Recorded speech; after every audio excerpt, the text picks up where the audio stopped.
Well, hey, we're back. So we got the transmission pretty much all done. So there it is. Got the shifter and everything on. I showed everybody that, but the damn camera's going dead. Everything works good. We're in neutral. Shifts through all the gears decent. So everything's tight. All the linkage is good. Not gonna play on anything. So that's about it for this. Next part's going to be flywheel, bell housing, clutch, pilot bearing, and then that should be it. Should be all set to go. Jammer in. Got the linkage cleaned up as best as I could. Way better than it was. Transmission don't look great, but at least it's silver and aluminum looking. Still has a lot of crud on it. There's just so much stuff on this thing you just couldn't get off. So everything spins good. Don't have any issues, no noise or anything hanging up. Oh yeah, we were looking at the fork and we discovered that the fork is kind of a little worn out here on the top side, if you can see it. So we were looking at that, and it looks like we're wondering if maybe the throttle bearing was seized up in this thing when it first got started and running, and maybe it broke loose after a while, but it looks like it might have been spinning on here. So Tom's going to take it in and he's going to fix it up. And we put the new throttle bearing on there. And if you look here, you can see where the divot's at, kind of, sort of, maybe. And he's going to fill that in there because where the fork sits, it sits just on top of that divot, off to the one side. So we're just going to fill it, and profile it, and put it back together, and then the fork will be done. Check the hardness, see how hard it is first before you go and weld it up. Make sure I have the right hardness rod. Yeah, to do it. Rod to put on. Have it change back in. Yeah. So save a couple bucks on the find a new shift fork. Yeah, you don't have to. Sure I have the stuff. Yeah, because you can just weld it. Yeah. I'm pretty sure I have the right hardness. We'll check it, make sure. So I'm getting kind of excited. We found a lot of issues with this thing that just needed to be straightened out. That was probably really causing a lot of our issues with the chatter and everything. So I'm really hoping that this is all going to work out a whole lot better than it did. So we'll see. So that's going to be it probably for now. So hey, we're back. Working on the car. We're getting ready to stuff the clutch on, but we had some issues with our fine quality.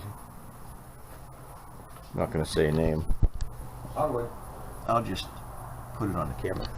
Good. But at any rate, we go to put the new flywheel on, and the Pontiacs, they have an odd bolt. So when we went to line it up, we got 5 bolts in and 1 bolt wouldn't fit when we got it all clocked right.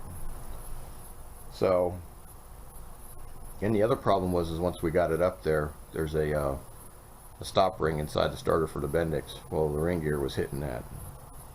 So we pulled everything apart and we checked everything and we measured it with the old flywheel, and the gear is actually further back, and that's what was causing it to hit the starter. So we had 2 issues going on.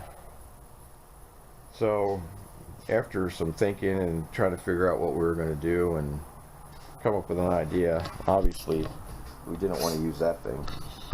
So we were thinking of taking it down and getting it turned and sending this one back.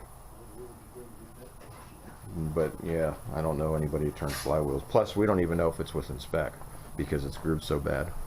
And that groove there isn't rust, that's actually worn out. I'm almost thinking maybe they worn the first clutch out to the freaking rivets and ground it down and just jammed a new clutch in on it. That's what it almost seems like. So what I ended up doing, after some thinking, we ended up shimming the starter on the inside bolt so it would cock the starter over a little bit. So we got that to clear the ring gear. And then the bolt, we got all 5 bolts in, and we looked at the 6th bolt that's odd, and we ended up having to oblong the hole in the flywheel a little bit. So this was a complaint on the Pioneer flywheel that they had on Summit, which I did not buy, and I ended up going with the other one, which was more money, and it was the same way. You couldn't get the bolt lined up. So we got it on. It's all torqued down. A lot of guys said that they had to do the same thing with the Pioneer one. So I don't know, we're kind of in a position, because anything after that $200 flywheel was like $400 for a billet steel, and I don't really need that. We just need a flywheel that's decent. So that's where we stand right now. So everything's all done, transmission's all done. We're getting ready to put the pressure plate and stuff in. So we're getting ready to do that right now. So we didn't film any of the flywheel debacle because, needless to say, I wasn't real happy. I worked second shift all last week, so I didn't have any time to come out here and really do anything. I would come out at night after work for an hour or so and work on stuff and then go in, but everything's in. Let me crawl under here.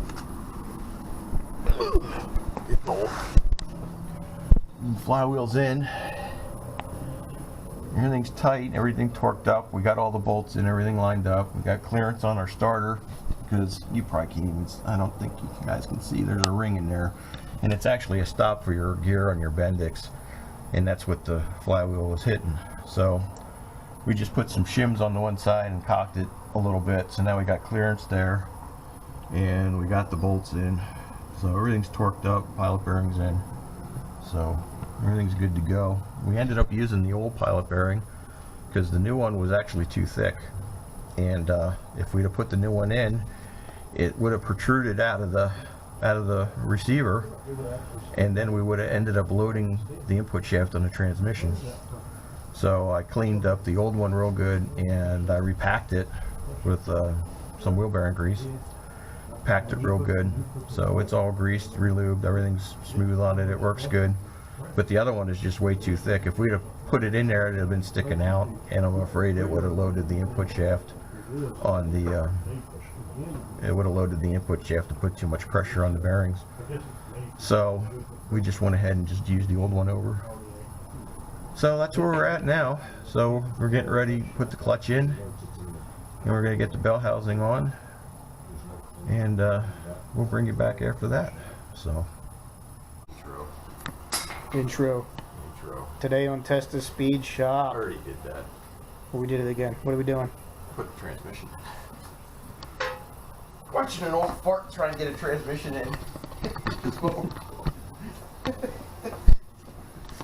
We're gonna be getting blood after all this nonsense.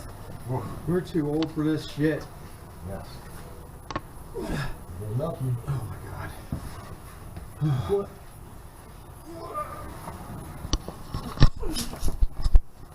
I can't see the shit. I can. Today we're going to learn all the old Saxon cuss words. My god, I can't believe you can't. It's hard to live between four.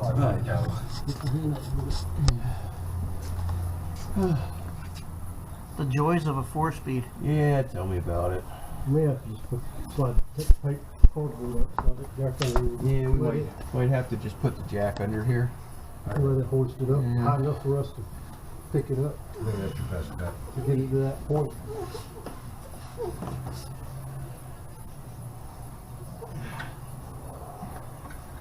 There we go. Now she's on. Yeah, that's just sitting there. That's all we're Little kitty wumpus. Yeah, kitty wumpus. That's why. Quit dicking around. Pick that thing up. Call him, Dave. Viewers want to see action. They don't want to hear about fixing it. They want to see it. They want to watch hemorrhaging and pain and agonizing struggle. Come on now. I might have to jack. Just put the All jack these on. stories about I'm going to carry around this 50-pound cock all day long. I can't pick this stupid aluminum transmission I'll up. drag this cardboard out. Come on. It's just going to interfere with the jack. Well, it's definitely really 10 pounds more when it's on the ground. Edit that out. on the head. Just real.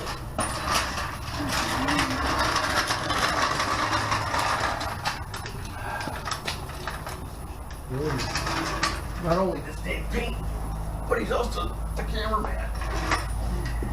The brush. Dave the brush. The cameraman. Ready? There we go. Jack, somebody. I think that's as close as she's gonna get. Yeah. It's in. Yeah. She's in.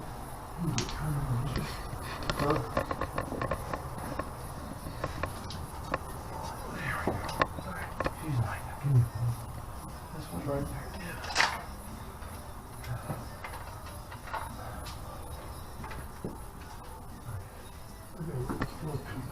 Yeah, go ahead.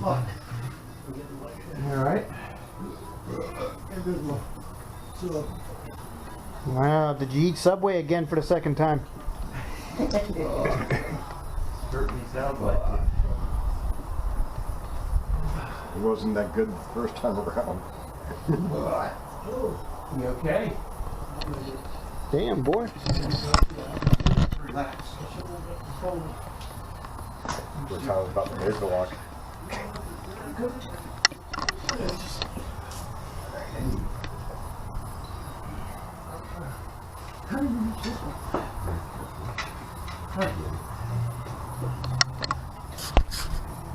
What the hell possessed him to make us even pull out? Hit the switch, bitch. Let's hear something.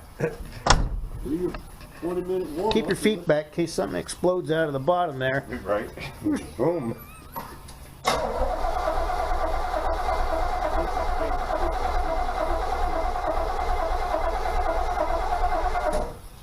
Pumping?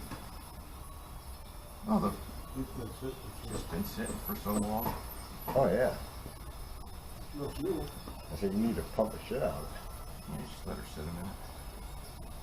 She'll go. Hurry up, I gotta get groceries. I don't have time for all this dilly-dally and monkey fucking. Really? Hurry up, Nancy's gotta go to the store.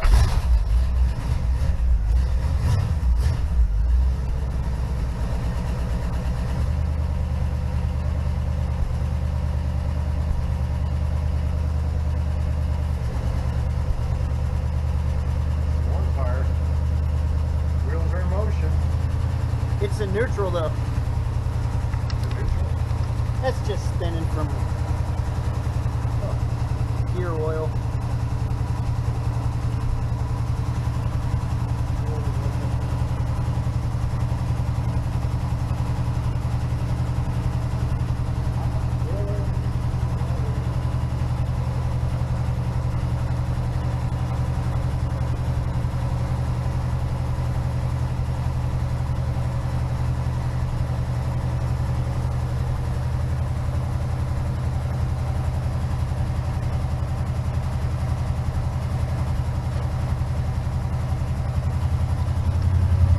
Hold on, he's under there.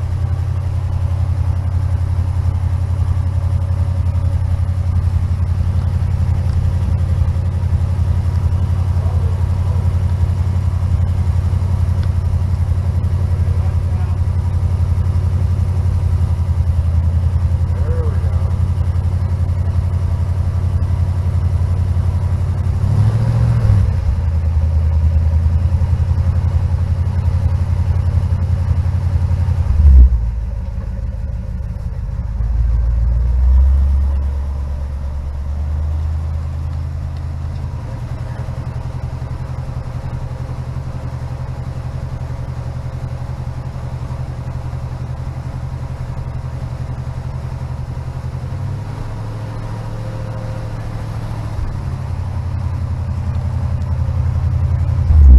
Let's check the balance on the tire.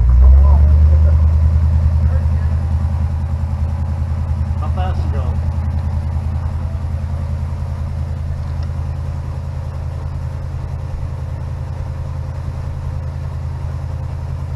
It's fine.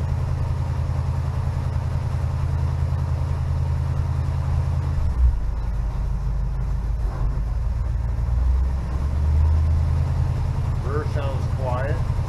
Alright.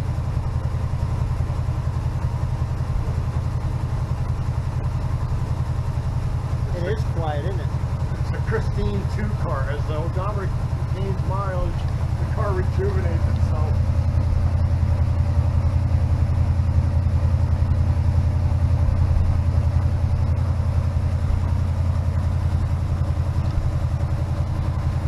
Don't get the right mileage down when you do this job.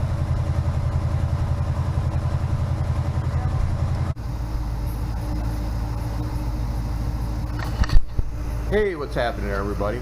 So it's the next day after we got the car back together. I did take it for a ride last night. You saw us testing it out up on the jack stands, and everything seemed to be working pretty good.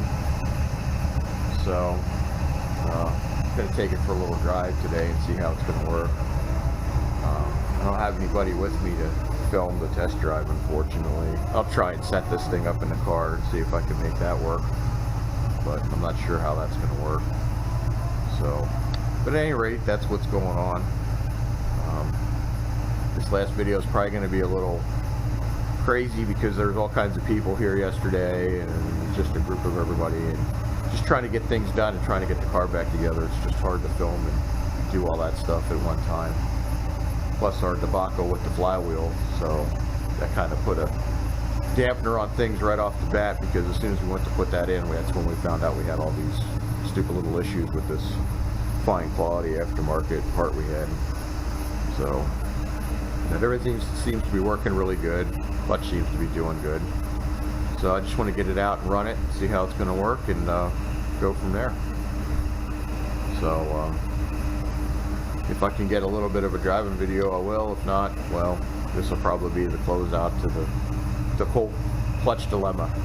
So, alright. So, that's it. See you for the next one. I think the next video is probably going to be doing the intake, and getting that done and getting that on the car. So, alright. If I don't do a driving video, well, we'll see you in the next one.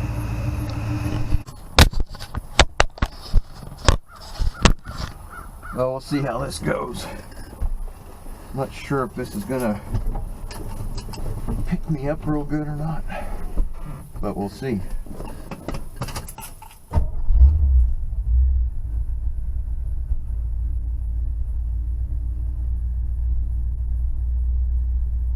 gonna take this for a ride and see what happens here. I'm not even sure if I'm in the picture.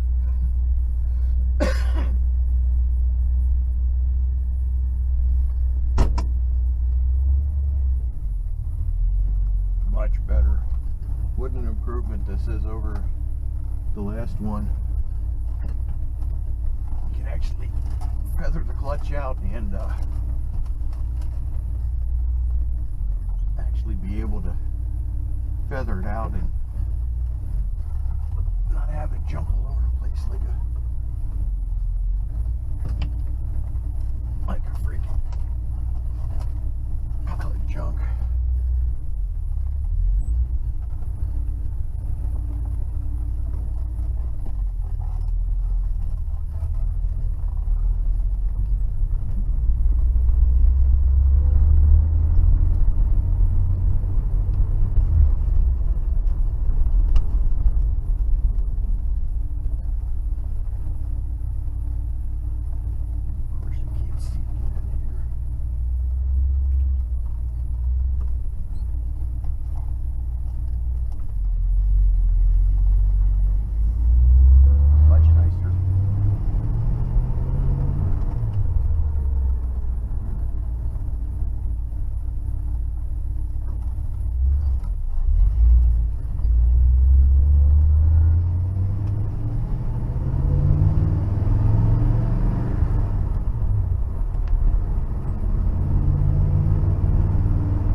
Got a really light feel to it, and I don't know if it's just because the other one was just so worn out, or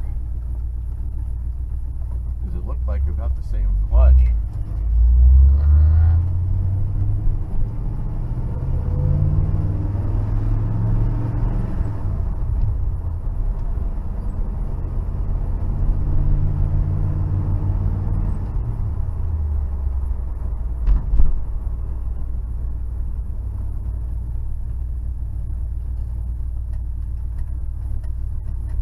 It does shift a lot nicer.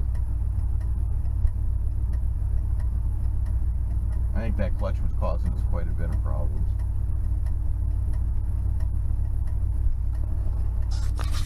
Can't adjust this.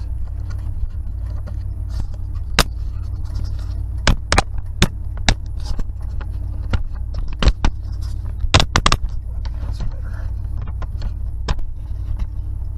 Oh shit, that's the freaking light.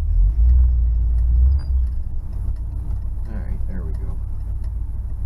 Maybe you can actually see me now.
Mess with any bearings, we just sealed it, so everything seems to be working good. Shifter feels good. I can't complain. Not at all.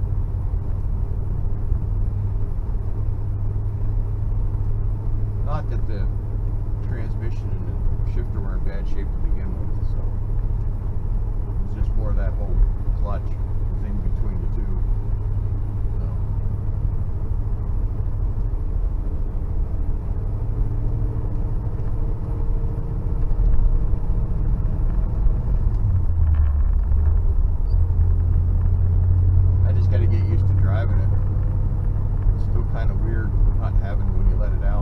Even when I would downshift, it would chatter.